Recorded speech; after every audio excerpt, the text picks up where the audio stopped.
And she said, well, you apparently you see stuff happening, right? So what happens in front of your nose, you're able to translate this into something, define the root cause, and start fixing it. You know, it's like a shop. If you open 3 doors, people will come in through 3 doors. Yeah. Do you need 3 doors? No. No. Probably not. No. So if you, for whatever reason, get a lot of what we call first line questions, you got to make a choice. Do you want that to be answered by one of your agents, which is more expensive, or do you allow your chatbot to answer this? You are connected to the Evolving Digital Podcast.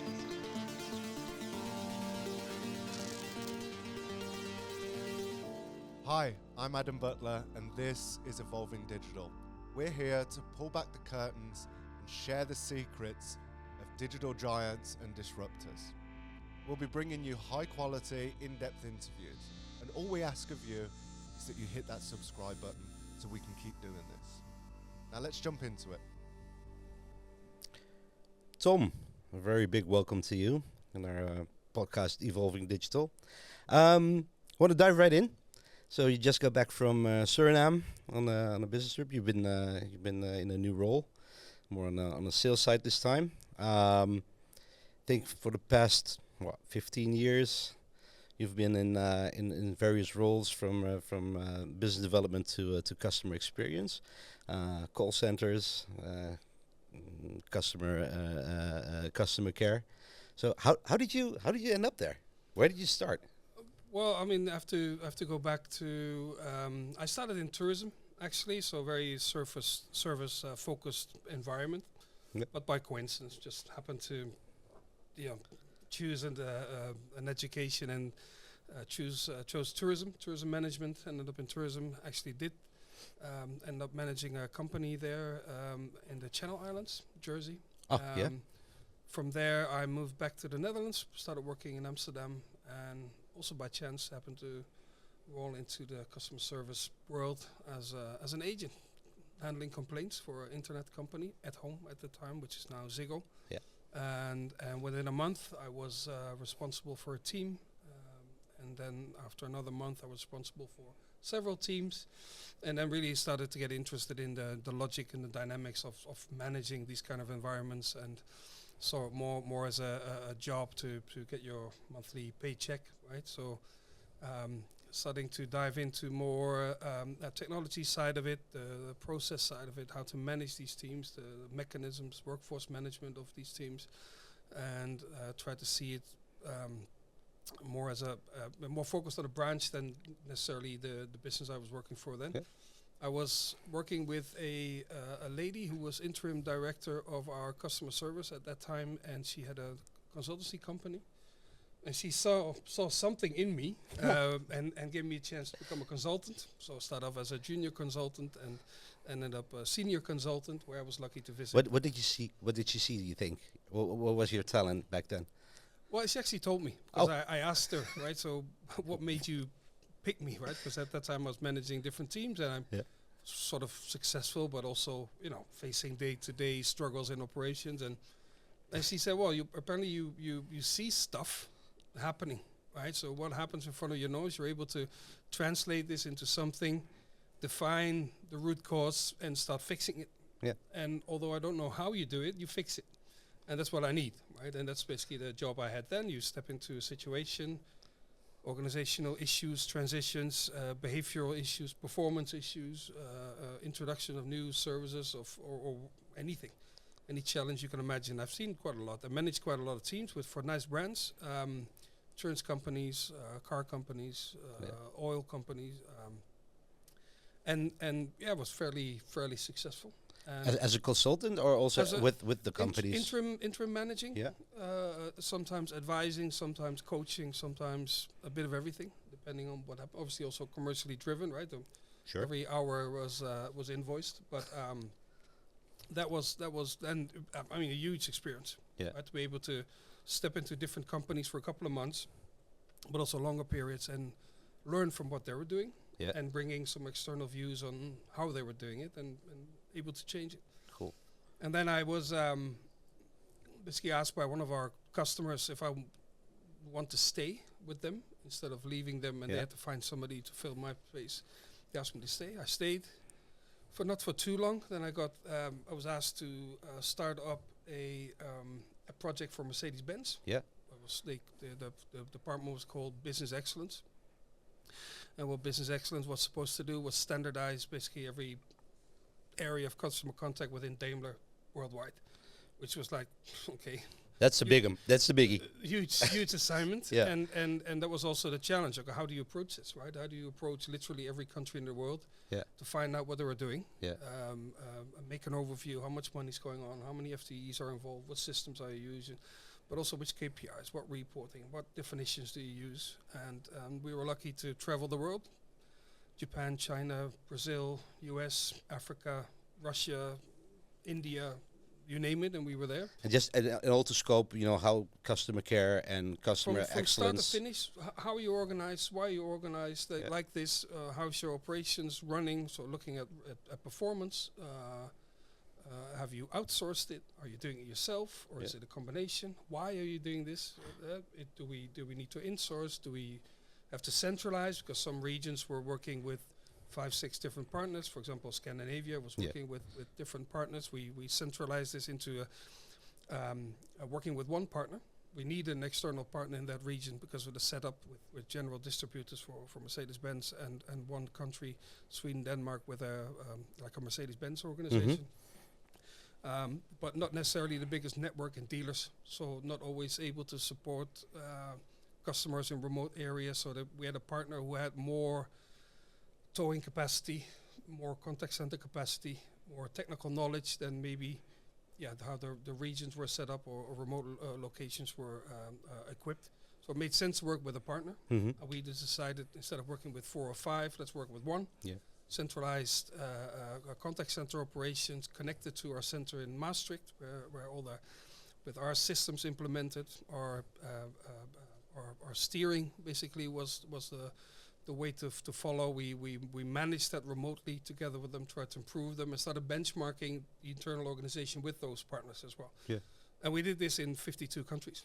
Wow. At some point. You said you had a focus on technology. It was one of your skill sets. And how do you see that evolving? And over the past in your career, from sales to customer care to the contact centers, how did digital or technology how did that evolve? After I left Mercedes, I was pretty convinced that the contact center we had in Maastricht, which had I think about at some point 1,600 people doing all kinds of services, was one of the best equipped in the world, I would say. Right, so anything you would need in a contact center, system-wise, facility-wise, was there. But you could also see you need to keep up, right? Because it keeps developing. And I worked for different companies after I left Mercedes, and you could see that different companies were in different stages. Some really didn't have their basics ready, organizational-wise, but then also system-wise and anything. But what would be the basics to you? For me, the basics digital? is of course your having your capacity in order and being able to plan that capacity for the right skills, for the right channels, and the right time. Having right capacity, being able to answer phones, answer emails within time, and that's a basic need. Workforce management within contact centers is quite a business on its own. Yeah. Right? It's quite a profession too. So if you decided that you can manage with an Excel sheet, and the girl that's been working for you for 3 years is the best one to do it without any background. That might start to squeeze at some point when your team starts to get bigger, when your product develops, your service develops, Right. more visibility, more public. I would say like consumer organization have more focus on what you do, and you got to be organized, right? And it starts with having the right people at the right place, ready for the shop when Right. the shop's open. Sure. And the second thing is how do you register your contacts? So why are people calling you? What are you doing about it? And what can you learn from these transactions? Right? So root cause analysis based on the contact reasoning, but also then connected to that, and that's more what we're facing now in development with AI. How do I find the best answer? Right. Or do I need to be trained on every single possibility that somebody might contact us for? And what you see is now that providing the agent, as we call them, people working in customer contact agents, when the agent gets a question through whatever channel, how can we make sure he finds that answer the best way, the quickest way, and is able to use that in his response. Right. So AI is a big advantage now because it has access to different sources and delivering you that perfect answer, most suitable for that situation, and that's taking a huge development from just personalized answers to. And for me, that's also the challenge. Yeah. Right. So what do you do? Do you provide the answer to the agent or even directly to the customer in some cases, or are you enabling the agent to give a more personalized based on the info answer? Interesting. I think we're going to get to that a little bit later, right? But no, that's all right. But the whole idea behind the perception that people have of a contact center is just reading scripts, and the whole world is going through this digital transformation, and I'm pretty convinced that in this part of the whole journey of a client, personalized answers and be more relevant to the client will make a huge difference. And is AI that major shift that is going on within the industry, or are there other things as that's well? already happening, right? So Yeah. we were already working with tools that provide our agents with the most suitable answer. Also, so we work for multiple clients, right? So, and it's impossible for an agent to know everything about every detail about a company or be able to answer every question. So that helps in finding the best answer or adding info that I might already have to make the best answer. I would say that's already happening, and already for a while. Well, chatbots are doing something similar, but then you have to make sure you have the content with AI goes a step further, and also adding the ability to add some empathy and emotion to these kind of things. But that's Interesting. You say chatbots. Sorry to interrupt, but you say chatbots because a lot of people see that as a.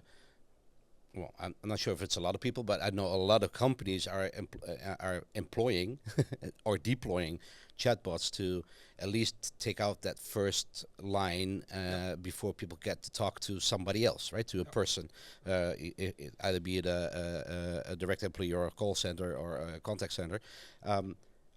In your industry, is that something that's being embraced, or is it something that is being like? I mean, are you guys using it yourself to for me, it's a solution.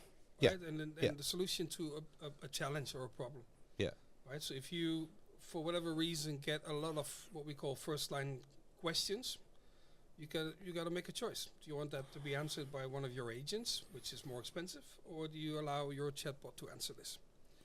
And that's a fine line between pleasant contact and dissatisfaction. But is that also what you advise your clients to make that decision, no, or is it? It depends on the challenge, right? If you literally have no budget, or you're in a financial constraint, let's say that's the challenge. Then it's a very good solution. If you have plenty of money, then a human interaction is always good, right? And not necessarily better, because the human also needs to do that job, which comes with managing, coaching, and a whole organization around it. Right? Yeah, so make it it's more expensive. It's not guaranteed. I think a combination of things with, say, what now is maybe the older technology in chatbots, added with AI developments, right? Because it's not ready, right? It's under development. Yeah. It's used. Don't get me wrong, but it's constantly being improved, right? For learning and working. I saw some functionality the other day where they are able, they're able to cover 95% of all answers, but they measure the tone in the replies, in the conversation, to make sure, it might be a good answer, but is it also acceptable? Yeah. And on the other hand, it recognizes questions that they have not been able to answer. Right. So where a customer needs to ask several questions, or they recognize that the customer says, no, that's not what I need. So it could be all kinds of reasons, but that's what they identify. So also in the technology, ways to quickly follow that up. But you get queues of work to follow up. I mean, that's all. How it's a choice. How do you wanna do this, and decide who can look after your customer best? Is that you, or is that technology? It's to me right now. It sounds it's becoming more complex. So you have different channels, right? Not just a phone number you dial, but and that's from the customer side. But from your side, from the industry side, you need to manage multiple channels now, right? People, if a That's client, always see a lot of companies. So the bigger companies have more experience and also have a I would say well equipped and well experienced workforce management team. yeah, They would not automatically say, "Oh, just open up any channel," because Right. the more you open, it's like a shop. If Yeah. you open 3 doors, people will come in through 3 doors. yeah, Do you need 3 doors? No, No. probably not. No. So that's the question. Why do you open those doors? Yeah. Literally in the context, if you open WhatsApp, and you have a chatbot with a first and second line or whatever, Yeah. and you have a form, different web forms. You have a SMS, right? Still valid Yeah. channel. Fax? You got your phone, and you got your face-to-face channels as well. Yeah. Right? So there's all kinds of channels you open, and on Entry the sales points. side, of course, the minute somebody downloads a brochure, you want them to follow that up, right? Yeah. So that triggers an outbound action. So the more you open up, the more you gotta manage, and the more complex it gets. And then that's why you have companies like the one I work for now that supports this. Yeah. Right? So outsourcing streams of work to make your organization more simple. You take out either the repetitive work or the more simple questions, or you decide, okay, this is getting too complex. I don't have that close some doors. staff. I don't have coaches. I don't have workforce managers. I don't have the system. I have nothing of that. Let's outsource this. Yeah. Right. Let's use specialists to do this work. Yeah. Or you got to make sure you get the specialist in house. Yeah. That's in your business the same. Yeah. Right? The Yeah. Same logic, but it's a choice. Yeah. Right? So if you want to focus on your core business, whatever it is. So if you're selling bike parts, do you want to have a contact center yourself, Yeah. or just a reception to handle your corporate contacts and the rest you outsource to the experts? Yeah. Or you going to put on that weight on your shoulders having to manage that organization? And then with OEMs like car manufacturers or bike manufacturers, the whole after sales. Yeah. So complexity. you would you advise for because consumers expect I put something on X or I post something on the Facebook page of the company I bought something from. I need a response. I will get a response. Is that should every company consider opening up those channels, or is it also like Consider, yes. You should always consider it. Okay. But again, why is somebody putting something on Facebook or X? Probably because the traditional channel they couldn't find, or they were not happy with the solution, Yeah. or not fast enough. Right? Yeah. So fix the basics first. Fix the basics first, Cool. right? And it Yeah. starts with your team, with your workforce management, being able to record those transactions, literally record voice interaction as well. Make sure you get better at this. Yep. And and keep considering. Try to balance. You got to figure out what you want to achieve, right? So, the more you open these channels, if you have a Facebook page or several Facebook pages, you got your X accounts, you got your WhatsApp, you got your TikTok nowadays, you got Instagram, you got whatever. If you open it, people expect a response. Yeah. And there's systems that monitor them. Social media monitors, basically, right? So Yeah. you connect them to the tool, and the tool filters out all those posts, those reactions, and you decide which one you respond to or not, right? But it's also liking, the likes and the smileys and the happy comments. It's not always solving stuff, right? So Sentiments, yeah. and depends on what you sell, right? So if you sell a product, it's nice, right? If you sell shoes, you want an Instagram account, you have nice pictures of experiences of your Yeah. product, and you want likes, right? Yeah. You want grow your audience, you want to create a community and these kind of things, right? But in the sense of I have a question or I have a complaint, good or bad experience, doesn't even matter. But if you open up all these channels for this, then and people are using it, that means it could mean that your basics are not right. Right. There's always people that will use the wrong channel for course, the yeah. wrong reason. Yeah. Right. So not necessarily something wrong with that, but it's something you need to consider. And the minute you only have a reachability by phone or email, it's fine. Right. If you need something from a company, you don't mind, as long as you Can if reach they them. pick up the phone within a few seconds, and whether 10 or 20, you don't care, right? If they Yeah. I would argue my kids would disagree with you. Yeah. Yeah, they would like why can't I reach them by social media? But yeah, it's But because it's there. yeah yeah right? of course So yeah. there's a Yeah. difference in I wanna reach out and connect to the brand or the service, right? Yeah. I want to be part of this community. That's why you have your socials, in my opinion. Yeah. For purely for I need something, whether it's a new prescription or an expansion on what I already have, or I want to, how do I set this up? How do I install this app? It's not working. I get this error message. Any support kind of questions that you gotta make choices. Right. And if for you, in the stage that you are, if Facebook then adds something, why not? Right? Sure. You could also, right? But then you got to make sure you create enough content on there. Right? It's not about how great your shoes are, but how do I set up my app, right? And what and more how-to articles and videos on there as well. So then content comes in to support the service. So you need people to fill that content Yeah, as well. yeah. And filling content on social media is different than maybe. So how would companies find that balance between making things really efficient and keeping that personal touch, so putting in AI and My putting experience technology? is that the companies first underestimate a lot of Yeah. times underestimate what's involved, right? Because a lot of times it starts with, if a company starts off small, and I think you've experienced that right in the beginning, right? It's all of a sudden somebody calls. Yeah. And then in the beginning you picked up the phone Yeah. because they had your phone number. Yeah. At some point it gets too much. You want Nobody somebody calls else anymore, right? Nobody calls anymore. No, but then at some point you had somebody like a receptionist kind of logic, and then you have 2 and 3, and before you know it, you get a first line support. Yeah. And somewhere along the line you could say, okay, where are we going with this, right? You got to recognize the fact that you're growing. Yeah. A lot of companies don't realize the pace that they're growing in, that their customer service and after sales need to grow steadily with them. Right. If you don't, you get in trouble. Yeah. And if you want to be in the consumer programs in the Kassa, Radar, or in any other radar of a consumer program, Yeah. you got to have your basics in order. So Yeah. either you make sure you have that experience in your company, and you can do that by buying in temporarily some experience Yep. with a consultant or a company like us. We Yep. do that as well. Or decide to hire them yourself, obviously, but nobody has them by nature in your company. Nobody has No. that experience, right? No. Because they work somewhere else, right? Yeah. And or decide, okay, I'm at an early stage. I want to know what's going on in this business, technology-wise. What are others doing, right? So also within your own network, just visit another company to see how they're doing it. But also reach out to external parties like Contact Care, where I work for, and there's plenty of them, right? Mhm.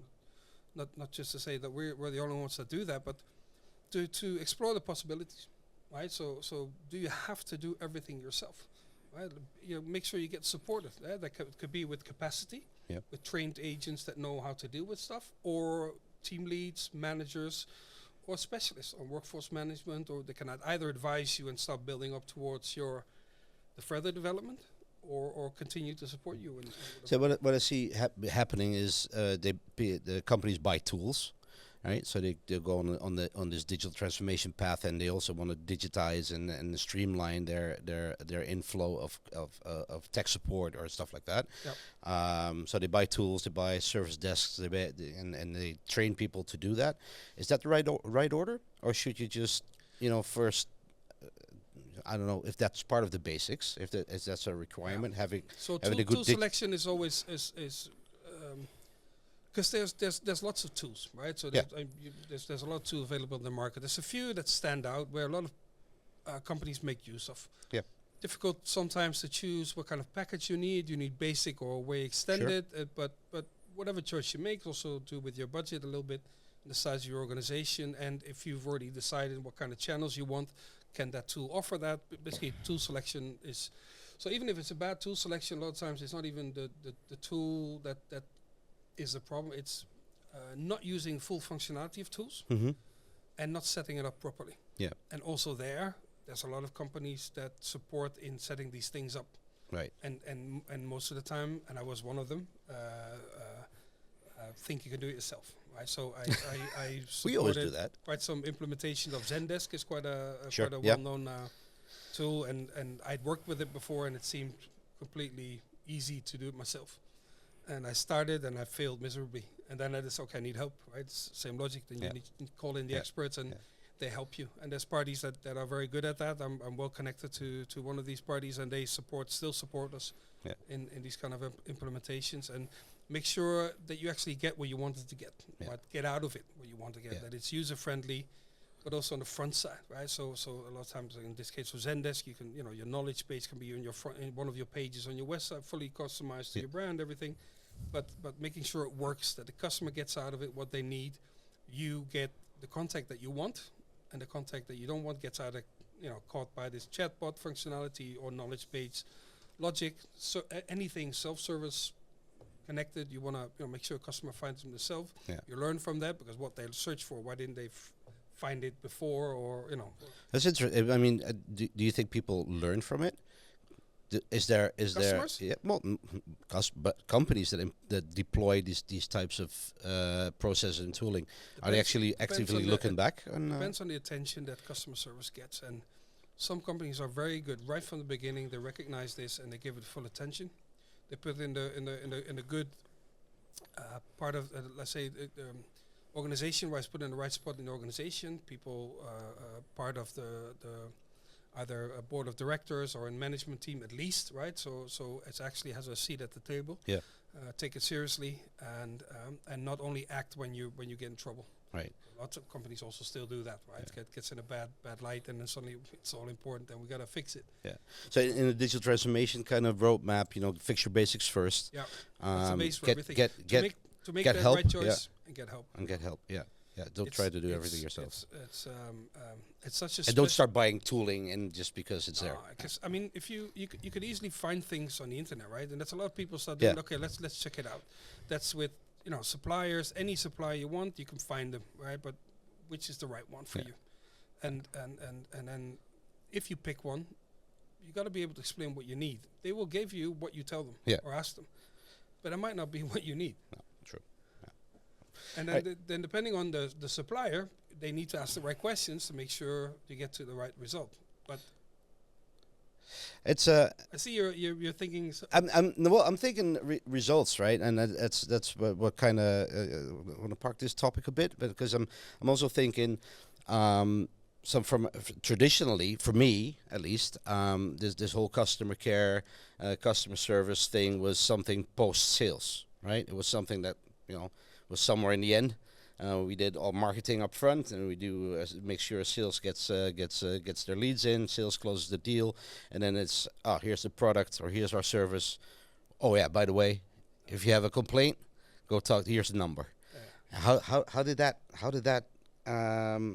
change? I think now a lot of companies are aware that from the first phase in the customer journey, customer contact is involved, right? Touch points. Yeah. Easily. You think that companies is. are aware? Well, I know it is. Well, I mean, I'm not sure some have to develop, right? So some have to.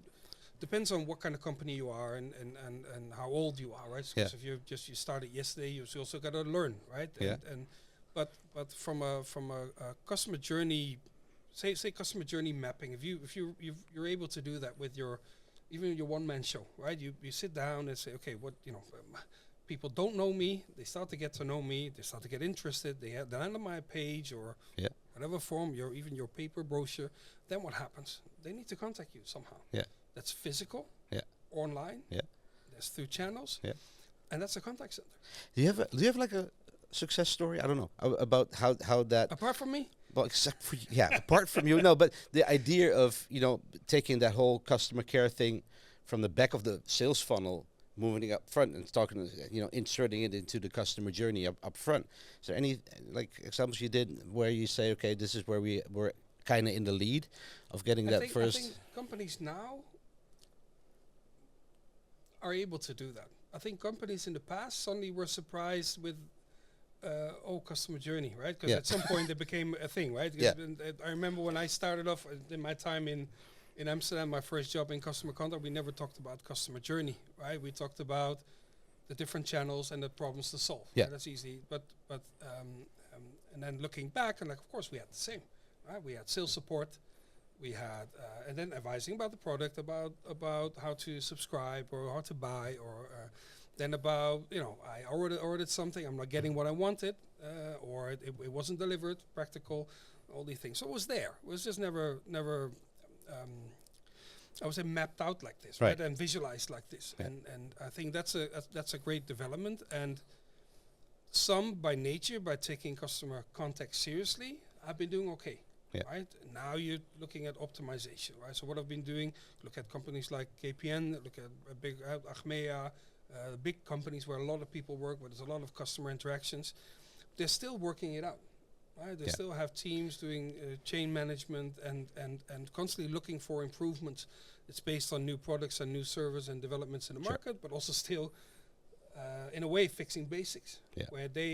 But that's the difference. They tell themselves we need to do better. Yeah. Instead of waiting for a customer to say, hey, you need to do better. Yeah. Because you're not fulfilling a promise or these kind of things. You already mentioned learning from what you're doing. How does data, right? So now everything is digital, everything gets logged. When I get contacted, I get this nice little message that the thing is being recorded for training purposes. But I can imagine they have all my client data. Is there how is that? How does that play a role in optimizing the experience? First of all, we'll say the old-fashioned of we're recording this because of training purposes. It's very frequently used, right? So team leads actually listening to those calls, monitoring, checking on critical, non-critical areas in that conversation, or fatal, non-fatal, as sometimes they call it.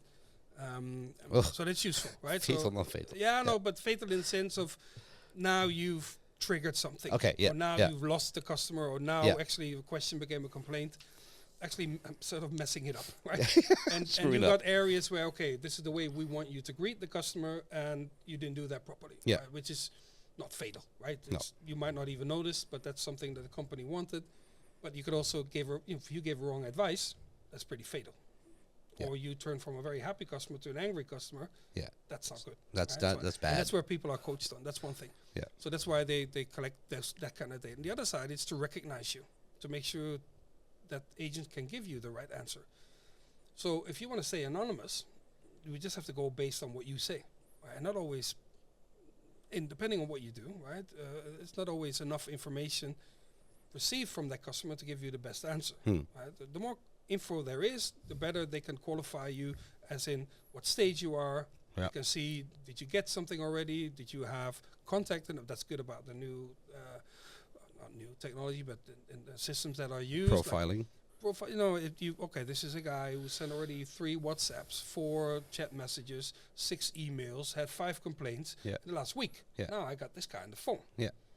Different conversation. Yes. Or smooth everything went well, supply chain went well, customer for 5 years, out of the blue, you got a question. Right. Could be also a trigger to decide, okay, I'm going to get somebody that can also upsell. Yeah, Right? 'Cause yeah. all these kind of things matter. Question about that. How often does that happen? Because where I'm implementing a lot of digital strategies and campaigns and stuff like that, and then I see this kind of a gap between that idea that somebody contacts the customer care environment and looking for opportunities for upsell or cross-sell, or is that something that's in the process, or is that there's still a disconnect? It's already old, I would say. Is it? It's the only way the automation is going up now with AI. Okay. Again, I this week I saw a tool that based on I've got to remember to say correctly. It was able to route Yeah. to the right agent. So there's agents that with different skills, and then if Based on the type of question. based on the type of question, Cool. they could decide who to route to, right? So and that's not necessarily new, routing of contact No. to a certain agent, but this one is more specific with AI on this could be potential upsell, Okay. cross-sell. It whatever. also tags it. This is but an opportunity. I remember I was managing a team of retention agents. Yeah. Right. So customer says, "Hey, I want to quit." I want to go." Yeah.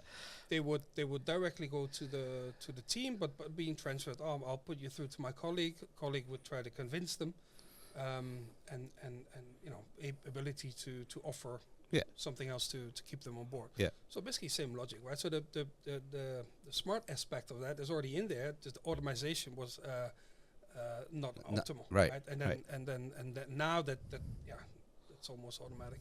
So if you have to predict one major shift, so we talked about AI, of course, already. Yep. Can't avoid that.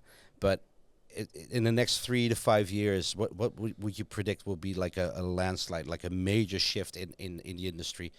Interesting is something I was in Turkey in June, visiting also a company doing outsourcing and offshoring. In Yeah. this case in Turkey, Dutch Turkish company, and we had a discussion about real-time translations. Right, so you have a lot of offshore locations already for Yeah. the Netherlands specifically, then Turkey, South Africa, Suriname, just as a few examples. Yeah. Morocco. Yeah. Could also be so second, third generation Dutch people from Turkish background have moved back Yeah. to say the homeland, right? Yeah. Let's call it this way. For a year or a longer period, or people that have studied in the Netherlands and go back, and then companies in the Netherlands can, against a more cheaper rate, outsource their work. Yeah. And there we had discussion that obviously you pick those countries because people speak Dutch there. Yeah. Suriname, for all the wrong reasons, people speak Dutch there. Yeah. Right. That's so interesting awareness when you fly 9 hours, you get off the plane and people speak your language, which Yeah. is confronting, right? Which Yeah. is we know why. Yeah. Anyway, so but we choose Suriname because it's there, right? It's because of the wages are lower than in the Netherlands. Yep. It's attractive to outsource. We make sure everything runs well, and it really runs well. Very experienced people in a great environment, works perfectly. And the question now is, with real-time ability to have real-time translations, you can pick people anywhere. Yeah. Right. So what happens now? There's a party in the Netherlands already experimenting live with this, where people in the Philippines get translated text, so from Dutch to English, and they respond in English, and then the customer gets a Dutch response, so both voice and non-voice. Yeah. But we think our company is also looking at this, right? So you gotta stay on top, but it's not good enough yet. No. The quality is not good enough yet in translation, and because it needs more than just a translation. If you know your own the translating the apps that you have on Yeah. your phone, you get by, but that's in your holiday situation or just a quick translation from a text, and you figure out what it's about. And Yeah, so also if I get a badly translated text answer in Dutch, it kind of pisses me off, right, as a consumer. depends on the situation. Yeah. If you're a customer or Sure. you talk to a partner or whatever, or on holiday, Yeah. so that's so in that stage it's sort of okay, Yeah. right? And if let's say a German person contacts you, a Dutch company, they might accept it because they know you're not German, and Yeah. you get away with it, right? Sure. Well, Germans. Up to a certain point. But To a certain point, say another language, right? So, Yeah. but the question is not if it will develop, because it will, right? At some point, whether it's in 5 weeks or in 5 years, we will get pretty perfect translations. Yeah. Also with the empathy part of it, because I think AI is capable of doing this, right? Yeah. Giving that little nuance in the answer, and with all the data available of the customer, you can personalize it, right? And you know what to emphasize, you know the background, you know they had contact, you know what kind of customer they are, you know they're a loyal customer. Anything you can incorporate that in that answer, Yeah. voice or non-voice. Yeah. I think the biggest challenge, so that's a big shift, right? Because that means you can put customer contact anywhere. Yeah. I can answer Russian phone calls. Yeah. If Yeah. I wanted. Yeah. Maybe Russian not the best example, but anything is possible. Yeah. The question is, will the customer accept it? Yeah. Because how good Is, an answer might be. is there a difference between? You triggered me with your answer, but is there a difference between how a consumer will accept it and how in a B2B environment it is accepted? I would Is say that- anything where a relation is important. Yeah. It's a question, right? So what are you looking for? Is it say the basics are opening hours, right? Always get that example. Yeah. Who cares, Yeah. right? If it's a robot or a machine Sure. giving you you want Yeah. the answer, you want the Yeah. information. Yeah. In how-to question, right? I'm pretty fine with getting that answer, right? You send me PDF or a robot answer me. I don't Yeah. care. Yeah. The minute some emotion gets involved, and I know I'm being answered by a non-human, Yeah. or in this case maybe a human at the other side, but if I start, With that doesn't actually understand my question. if you don't get what you want, Yeah. you will not be happy, Right. and you'll always ask, I want to speak to a human now, which is basically what we asked 10 years ago Yeah. when you get your first contact with a chatbot. I want to Yeah. talk with a human now. Yeah. And that's the trick.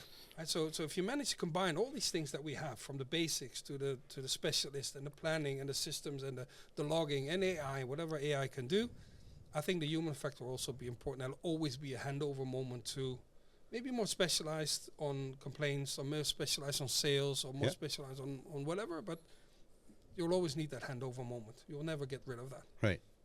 So, so if you look back, right, and would there be a piece of advice that you would give to other professionals in your industry, to keep up the pace with this whole, because it's fast, right? We said 3 to 5 years, but Yeah. Oh, so could- listening to you, I'm thinking 2 years. yeah. Oh, easily. What easily. what kind of advice would you give people in You your gotta industry? find a way to stay on top. of this. That means stay connected. Literally to start with easy LinkedIn, right? Because you see what's on LinkedIn. You see all kinds of development there. People obviously trying to sell it as well, Yeah. but that's a way. But also make sure you are not. Don't stay in your shell. Stay in your bubble, right? Go out, meet your neighbor. Mhm. Literally, company in the next 500 meters around you. Go check out what they're doing. Yeah. You might be surprised. And don't be shy to reach out to professionals or experts to advise you, because that's where because there's people there doing nothing else than focus on AI. Yeah. Now you see already companies that hire people just 40 hours a week, only AI focus. Yeah. And if you don't have that, you're running behind. Is that because, I mean, good piece of advice, but is that the one digital tool that people should invest in, either time, money, or whatever, to keep up to speed, or is there anything that you would say you really should focus on this? The companies like yours and companies like ours should definitely have that focus. Yeah. Because you wanna be ready when things actually work properly. Yeah. And in the meantime, make use of everything that's already there, because it helps you, helps everybody else. Yeah. Think about how you want to use it, but it's there. Right? Yeah. You gotta use Yeah. it. If you're just a business around the corner, you don't have to have somebody in your right. So if you're a construction company, you don't need somebody to focus on AI unless it from the business industry brings you something. Yeah. That you got to make that thing. But I would say reach out to these companies that do. Yeah. And stay connected to them. Yeah. Yeah. And especially explaining what it could do for you.